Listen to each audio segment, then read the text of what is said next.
नमस्कार दोस्तों, कैसे हैं आप लोग। तो उम्मीद करता हूँ आप लोग बहुत स्वस्थ होंगे। जय हिंद, जय भारत। तो चलिए दोस्तों, हमारा नया टॉपिक आज का बंगाल विभाजन एवं स्वदेशी आंदोलन आधुनिक भारत के इतिहास की महत्वपूर्ण घटना थी दोस्तों ये।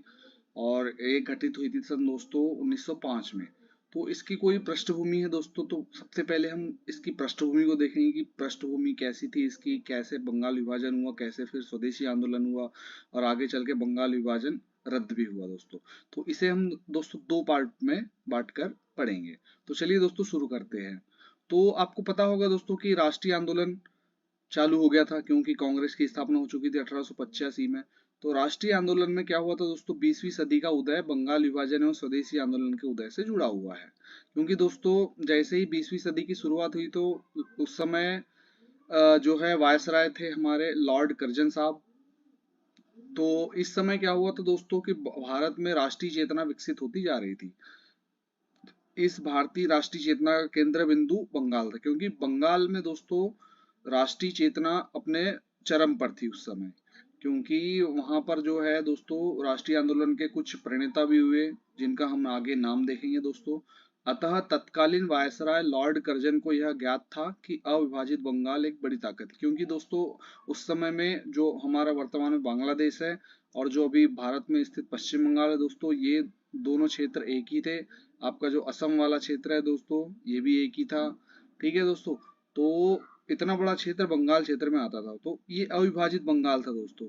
तो लॉर्ड कर्जन को ये ज्ञात था कि ये एक बड़ी ताकत है। राष्ट्रवाद के बढ़ते प्रभाव को कम करने के लिए कर्जन के द्वारा सांप्रदायिक आधार पर जो है बंगाल विभाजन का निर्णय लिया गया। क्योंकि दोस्तों जो पूर्वी क्षेत्र था, पूर्वी बंगाल था, वहां पर जो है मुस्लिम समुदाय ज्यादा था दोस्तों, और पश्चिमी क्षेत्र में मुस्लिम समुदाय कम था। तो वो लॉर्ड कर्जन का मत था कि सांप्रदायिक आधार पर बंगाल विभाजन का निर्णय लिया जाए।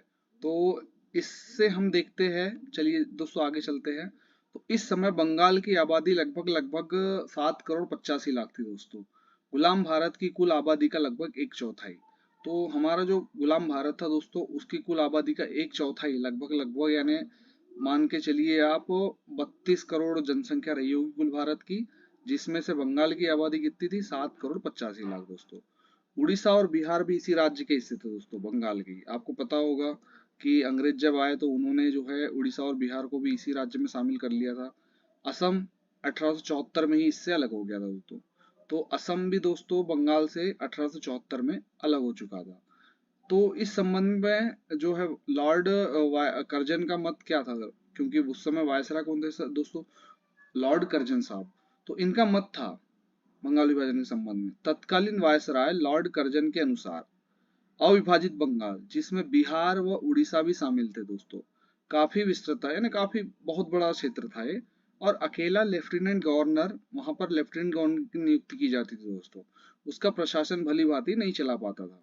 इससे मुश्किल मुस्लिम बहुल पूर्वी बंगाल, यानी पूर्वी बंगाल में बहुल मुस्लिम थे, के जिलों की प्राय उपेक्षा होती थी दोस्तों। इसलिए प्रशासनिक सुविधाओं को ध्यान में रखते हुए बंगाल का विभाजन किया गया। किसका मत था दोस्तों, ये वायसराय लॉर्ड कर्जन का। लेकिन वास्तविक कारण क्या था उसका दोस्तों, देखिए वास्तविक कारण दूसरा ही था। क्योंकि बंगाल विभाजन का उद्देश्य मूल बंगाल में बंगालियों की आबादी को कम कर उन्हें अल्पसंख्यक बनाना था।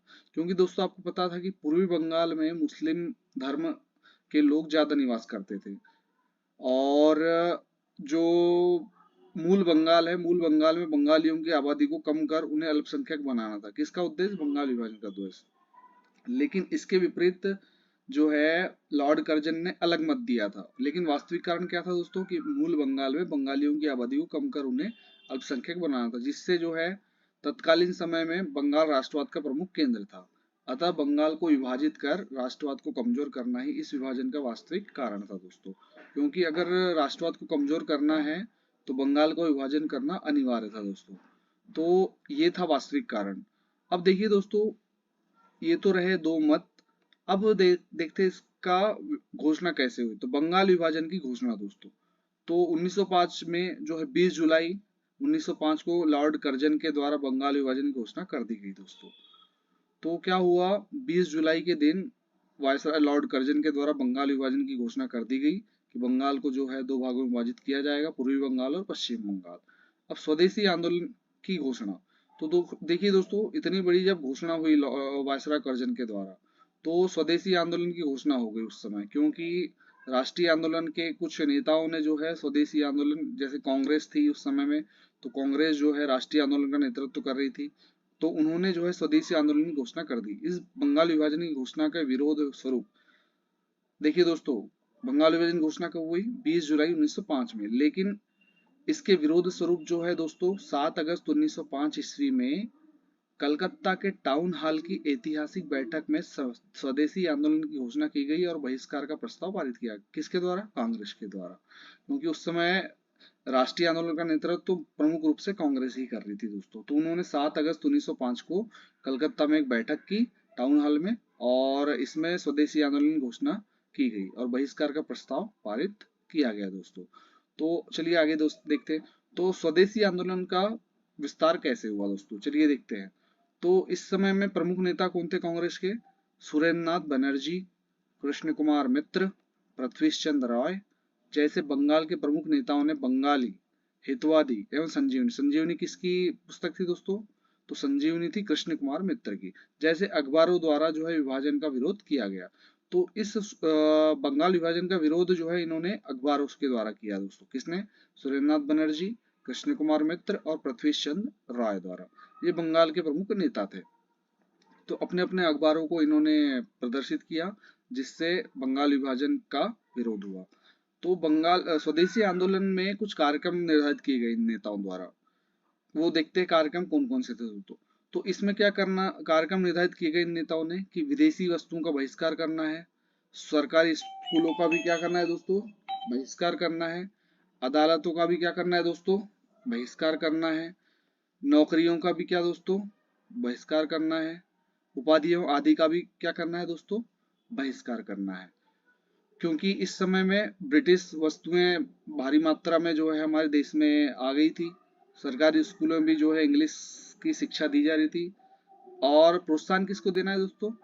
आत्मनिर्भरता हेतु स्वदेशी शिक्षा को प्रोत्साहन देना है, उद्योग को प्रोत्साहन देना है, कला एवं विज्ञान को प्रोत्साहन देना है दोस्तों। और दूसरा पॉइंट क्या है, कार्यक्रम निर्धारित किया गया, हड़ताल करके प्रशासन को क्या बनाना है दोस्तों? पंगु बनाना है। और महिलाओं द्वारा विदेशी दुकानों पर क्या देना है? धरना देना है दोस्तों। सामाजिक कुरीतियां जैसे बाल विवाह, दहेज, शराब आदि का क्या करना है दोस्तों? विरोध करना है। चौथा कार्यक्रम निर्धारित किया गया कि सभाओं, नारों जैसे वंदे मातरम, अमर सोनार बांग्ला, एकला चालो रे आदि, ये सभी नारे थे दोस्तों। इन सभी नारों और सभाओं के द्वारा परंपरागत त्योहार, मेलों, लोक परंपराओं, लोक संगीत, लोकनाट्य तथा धार्मिक उत्सव जैसे गणेश महोत्सव, शिवाजी जयंती आदि के माध्यम से जो है स्वदेशी आंदोलन का प्रचार प्रसार करना था। ये कार्यक्रम जो है निर्धारित किए गए दोस्तों कांग्रेस द्वारा। अब बंगाल विभाजन लागू कर दिया गया दोस्तों वायसराय लॉर्ड कर्जन द्वारा। तो ब्रिटिश सरकार द्वारा 16 अक्टूबर 1905 ईस्वी में बंगाल विभाजन को लागू कर दिया गया। देखिए दोस्तों, बंगाल विभाजन की घोषणा कब हुई थी? तो बंगाल विभाजन की घोषणा हुई थी दोस्तों 20 जुलाई 1905 को, लेकिन इसको लागू कब किया गया दोस्तों? तो ये लागू किया गया 16 अक्टूबर 1905 को। तो 16 अक्टूबर 1905 को पूरे बंगाल में शोक दिवस के रूप में मनाया गया दोस्तों, शोक दिवस के रूप में, क्योंकि इससे जो है लोगों को राष्ट्रवाद की प्रेरणा मिली।